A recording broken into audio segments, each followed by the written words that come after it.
Crusher యజమానులను భయపెట్టిన అంశంలోనే మాజీ మంత్రి విడుదల రజనీ కేసులు ఎదుర్కొంటున్నారని ఎంపీ లావు శ్రీకృష్ణదేవరాయలు అన్నారు. నిన్న రజనీ చేసిన వ్యాఖ్యలపై ఆయన స్పందించారు. మీ ఒత్తిడితోని స్టోన్ క్రషర్స్ పై భారీగా జరిమానా వేయబోరాదు అని నిజం కాదా అని సూటిగా ప్రశ్నించారు. చేస్తా ఉన్నాను. అయితే మా మీడియా సెల్ వాళ్ళు బ్రీఫ్ చేయడం జరిగింది. 3 ముక్కల్లో చెప్పండి అని అడిగాను. వాళ్ళు నిజంగానే 3 ముక్కల్లో చెప్పారు.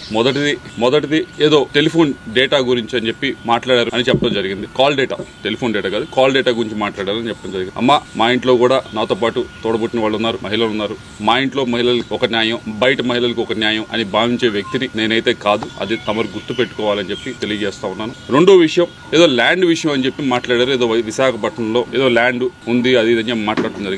అమ్మ, మేము 45 సంవత్సరాలుగా 1977 నుంచి విజ్ఞాన విద్యా సంస్థ నడుపుతా ఉన్నాం. ఈ 45 సంవత్సరాలు పైగా ఉన్న ప్రయాణంలో ఆంధ్ర రాష్ట్రంలో కాదు, దేశం మొత్తం ఎక్కడా కూడా, ఆంధ్ర రాష్ట్రంలో కాదు దేశం మొత్తంలో ఎక్కడా కూడా గవర్నమెంట్ కి మేము రిక్వెస్ట్ పెట్టి మాకు ల్యాండ్ అలాట్ చేయండి అని చెప్పి ఒక్క దగ్గరన్నా మేము ల్యాండ్ అలాట్ చేయించుకున్న దాఖలాలు ఉంటే దయచేసి మీడియా మిత్రులకు చూపించాలి, లేకపోతే బయటకు తీసుకొచ్చి చూపించండి. తప్పకుండా 45 సంవత్సరాలు ఎప్పుడు కూడా మేము ఎక్కడ ఏ గవర్నమెంట్ దగ్గర నుంచి కూడా ల్యాండ్ మేము విద్యా సంస్థలు పెడతాము, మాకు ల్యాండ్ ఇవ్వండి అని చెప్పి మేము ఎప్పుడు కూడా అడిగింది లేదు, తీసుకుంది లేదు. వచ్చి 9 నెలలు అవుతుంది.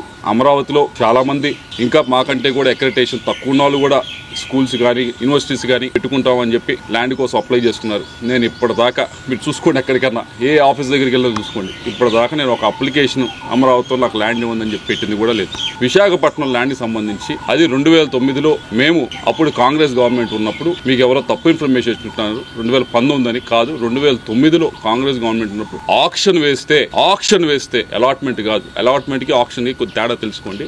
ఆక్షన్ వేస్తే ఫెయిర్ ఆక్షన్ లో మిగతా వాళ్ళతో పాటు మేము ఆక్షన్ లో పాల్గొని హైయెస్ట్ రేట్, అప్పటికి ఇప్పటికీ ఎడ్యుకేషన్ ఇన్స్టిట్యూషన్ హైయెస్ట్ రేట్ పెట్టి తీసుకున్నది మేము. కాబట్టి ఒకసారి మీకు ఎవరో మీకు బ్రీఫ్ చేస్తా ఉన్నారు, వారిని డేటానా సరిగ్గా ఇవ్వమని చెప్పి కోరుతా ఉన్నాం. ఇవన్నీ కూడా ఈ 2 విషయాలు కూడా ఎందుకు మాట్లాడారో, ఎవరు మాట్లాడిచ్చారో నాకు తెలుసు. వారి గురించి కూడా చివరిలో నేను మాట్లాడతాను. అయితే ఈ 2 విషయాలు కూడా, ఒకటి క్యారెక్టర్ అసోసియేషన్ చేసేది ప్రయత్నం మీది, ఏదో డేటా గురించి ఫోన్ డేటా గురించి ఏదో మాట్లాడి, రెండవది ఈ ల్యాండ్ ఇష్యూ వేసి మనం టాపిక్ ఎలాగోలా డైవర్ట్ చేద్దామనే ప్రయత్నం మీరు చేస్తా ఉన్నారు. కానీ అసలు విషయం గురించి మాట్లాడుకుందాం. 3వ విషయం, 3 ముక్కలు అన్నా కదా, 3వ ముక్క ఇది. 3వ విషయం ఏదైతే ఈ క్రషర్స్ విషయం, ఏ క్రషర్స్ దగ్గర డబ్బులు తీసుకున్నారు అనే దాని మీద మీరు చెప్పారట. నేనేదో కేసు పెట్టించాను, రెడ్ బుక్ లో ఉంది, దాన్ని తీసుకుని ఈ కేసులు చేస్తా ఉన్నారు, ఈ 9 నెలల నుంచే పెట్టారు. అమ్మా, మీరు మరి చూసారో లేదో, నేను మీడియా మిత్రులు కూడా ఇస్తాను, దాని తర్వాత ట్విట్టర్లో కూడా షేర్ చేస్తాను, అందరూ కూడా చదువుకోవచ్చు. ఇది స్టేట్మెంట్ ఎవరిచ్చారంటే పి జాషువా, ఐపీఎస్ ఆఫీసర్. ఈయనకి